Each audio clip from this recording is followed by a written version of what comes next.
Oh.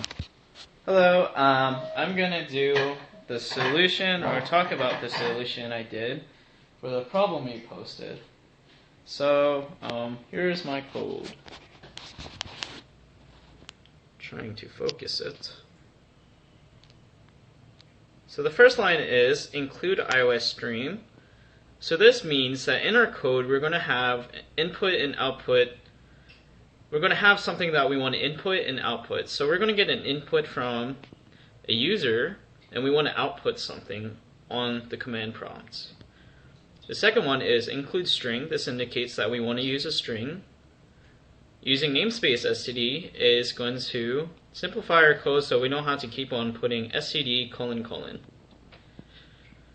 Then our first function is int get value with parameters of string user prompts.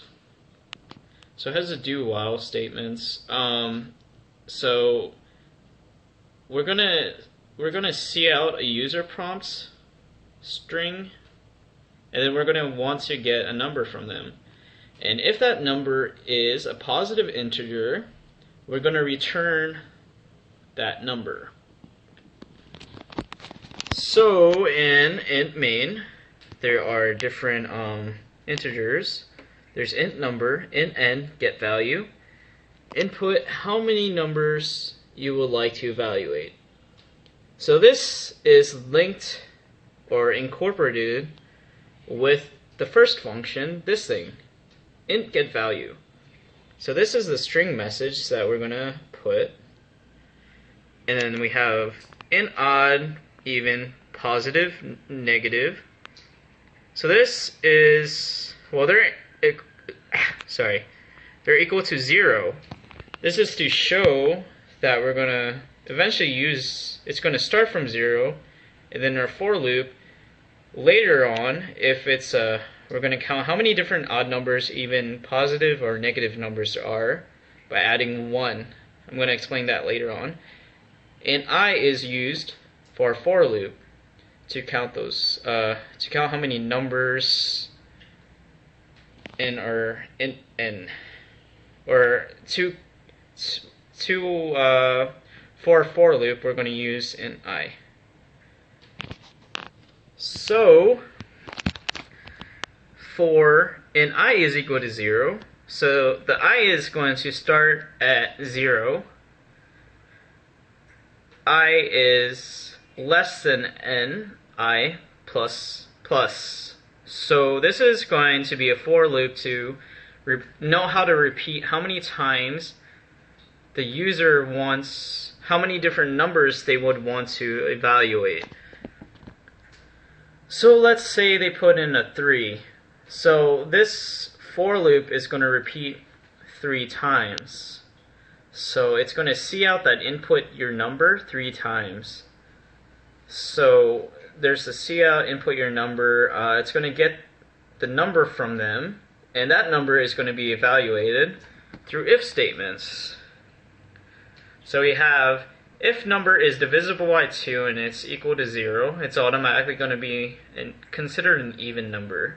And that plus 1 is just to know that, hey, this number is going to be an even number. It's going to keep on adding how many different even numbers are according to the for loop of how many different numbers there are.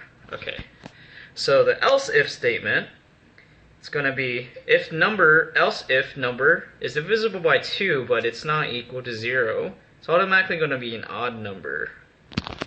Okay, so we have the second if statements. If number is greater than -1, so this is to indicate that 0 or any number greater than 0 is going to be considered a positive number. Else if number is less than 0, it's going to be considered a negative number. So then we're going to output or see out or negative numbers or positive numbers or even numbers or odd numbers. So it's going to indicate how many of these numbers that the user put in, types, how many of these numbers are going to be negative, positive, even, or odd numbers. So when we when we compile and run,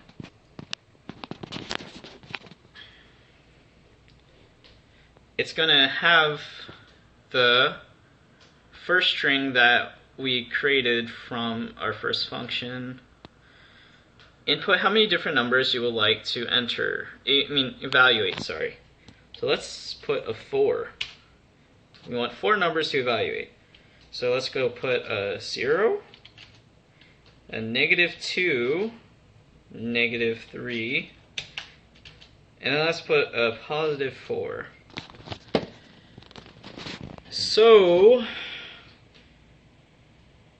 in this thing, well, our output is how many different negative, positive, even, and odd numbers there are. So there's 2 negative numbers. There's a -2 and -3. There's 2 positive numbers, which is a 0 and a 4. There's 3 even numbers, which is a 0, 2, and a 4. And then there's an odd number, which is -3. So that concludes my presentation. Thanks.